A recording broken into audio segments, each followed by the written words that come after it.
Hey, welcome back to the channel. It's time for War 6 of the season here. SSX, we're kind of off to a rough start for us, right? From top 10 Masters last season, perennial Masters, but we're 1 and I think 4 at this point in the season. We need to get some wins. On the other side of this, though, personally, I'm having a phenomenal season. I'm actually at a 69 deathless streak here with the first 2 fights in this war. I'm not going to show them to you because there's nothing interesting, exciting, unique, or anything like that. Now, we're going to continue on with Titania. The adventures of this, getting better with her, having some amazing fights, and then Cassie Lang gets to come to this war. They're gonna have a little battle. Who is the best debuff immune champion? You let me know after you've seen all of the evidence. Make sure you check out the previous 2 videos of Titania gameplay. Now let's go ahead and jump into this. This is section 2, lane 2 here, right? This is that placebo node. They're buff immune, so it doesn't matter, right? We don't need to worry about this. It's basically just gonna be a fight against a 185,000 health Mordo. We've talked a lot about why Titania is so good, some things that make her great. Now, one of the things we haven't talked about, though, is that these haymakers also go unblockable. Now, I'm using them really right here very nicely to get some intercepts, right? When he doesn't have bar power, we're indestructible, we're unstoppable, we're unblockable. That's great. But the other thing, and you're going to see it right here, I'm really happy with this. It shows just improved gameplay for me, is I'm not going to waste my haymaker.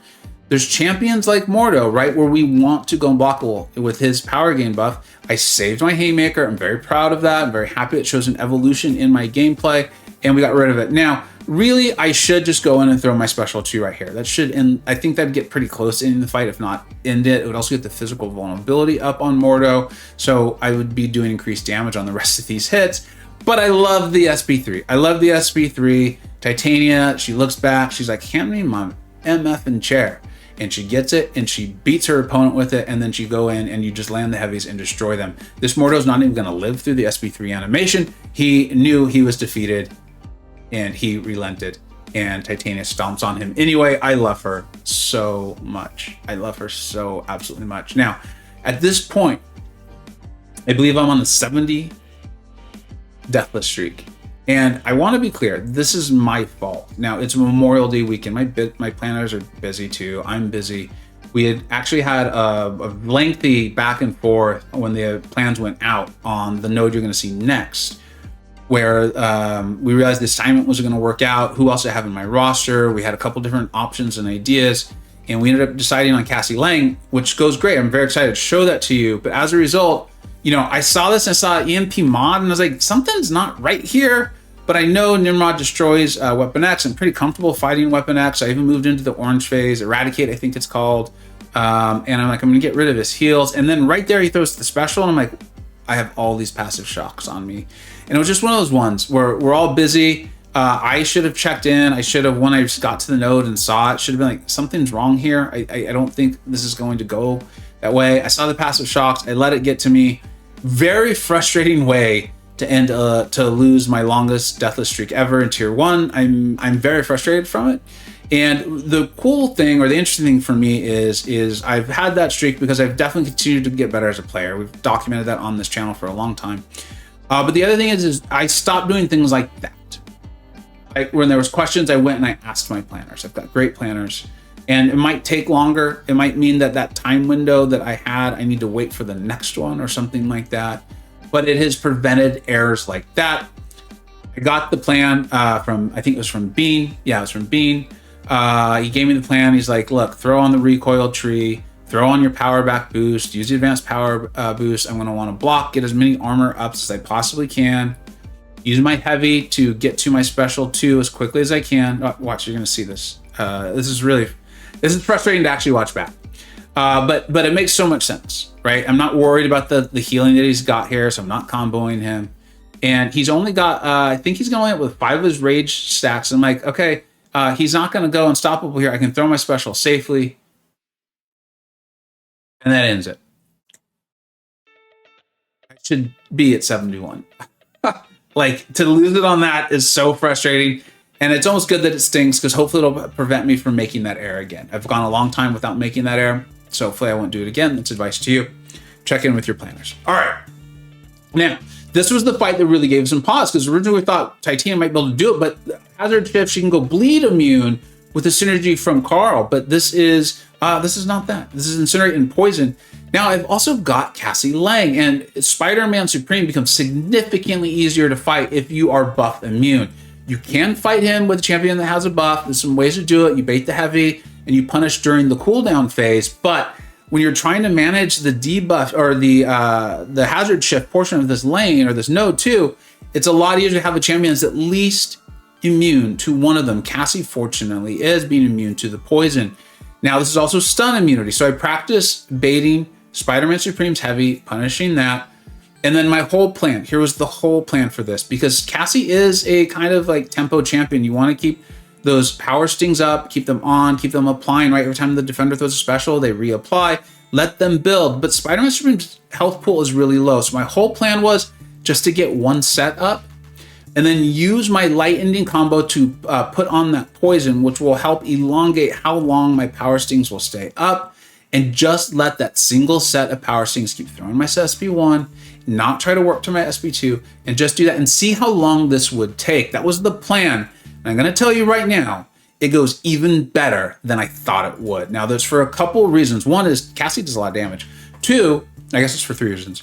Two is I'm going to recognize pretty early on that I can withstand an incinerate or two. Now watch, we're going to go ahead and shrink down to get up our initial openings here, right there. I didn't mean to get the intercept, it just happened. And I'm like, that's not doing that much damage at incinerate. So I shrunk down and I was going to release because you don't want to get to 0 or you get that passive stun. And we've already got 7 power stings on. Now the poison portion is up, so I'm going to try to end in a light. There it is, which is going to extend all of my debuffs, right?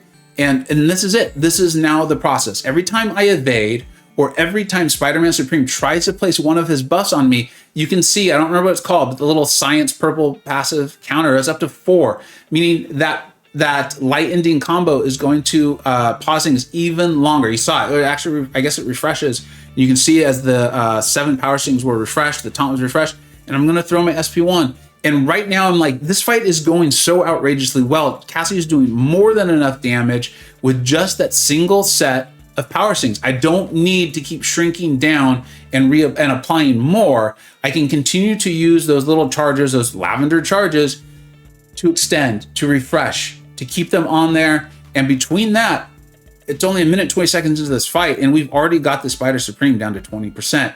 The other thing that was really cool to notice, if you've noticed, my health bar is going up, which is not the direction it should be going, taking a heavy to the face like that, and then getting a few incinerates on me. But because of the taunt, and then I'm also specced into inequity, look at this. I'm healing from those 2 incinerates, which then gave me even more confidence to not be quite as concerned about the poison portion of the node being up. This was phenomenal. Rank 4, Cassie. She whiffed. You know, my buddy Andrew the Rough put out a really nice video taking a boss with her. It was very painful to watch those whiffs, and I'm familiar with that, having had her for so long. I hope those get fixed. That being said, when they get fixed, she's going to be even better, and right now she is very, very good. Seeing her do that much damage, utilizing her immunities and other parts of her kit, right? Ideally, you'd be using all of that to get more power stings up, but with just 7, I don't think I ever got above 7, and using those charges, whatever they're called, the lavender things, to refresh and extend the life of the power stings, the taunt, and the poison, all of that. You put the poison on, that's what extends it. I was very, very impressed with that. I was very, very impressed with that. And remember, she's buff immune too, which is why she was able to take that fight. Now moving into this fight against Long God. I don't know, some people call him Long God. The biggest thing for me on this fight, you know, I'd already done Sasquatch, and my gameplay, my skills, and my knowledge of Titania has improved so much since that first fight 2-3 videos ago, first war 2-3 videos ago, that I honestly went into this like almost laughing.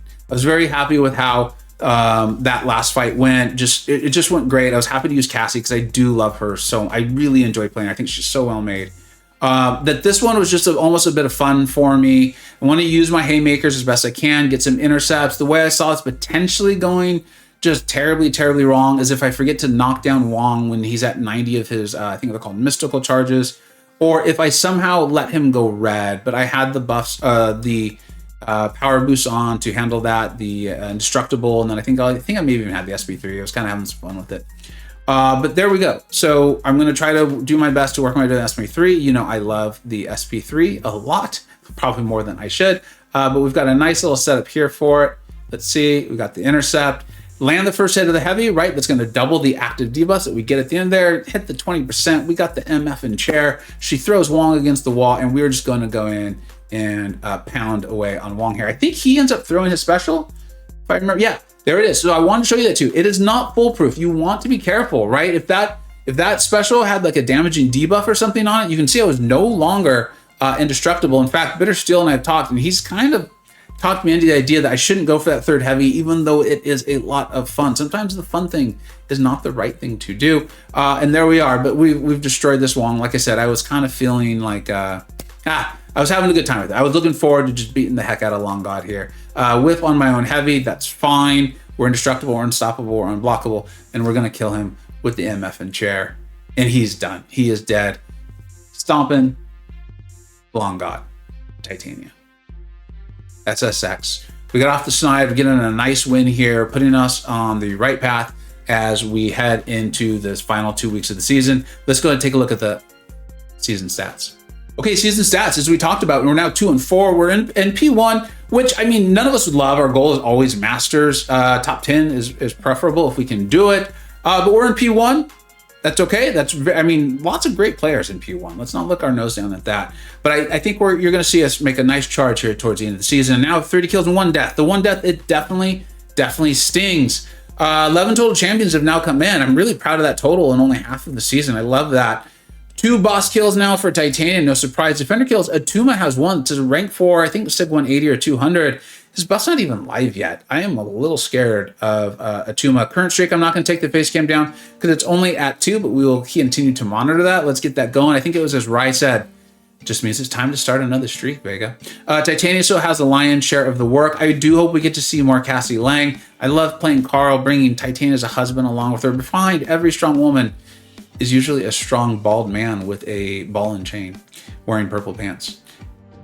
Hope your war season is going well. I hope you can tell I am having an absolute blast. I am having so much fun war season SSX. I'm glad I finally got some time to get these videos out. We will keep it going as long as something fun, unique, exciting, or something we can learn from happens. I hope your war season is going phenomenally, and I'll catch you all very soon. Thank you so much for watching. Take care.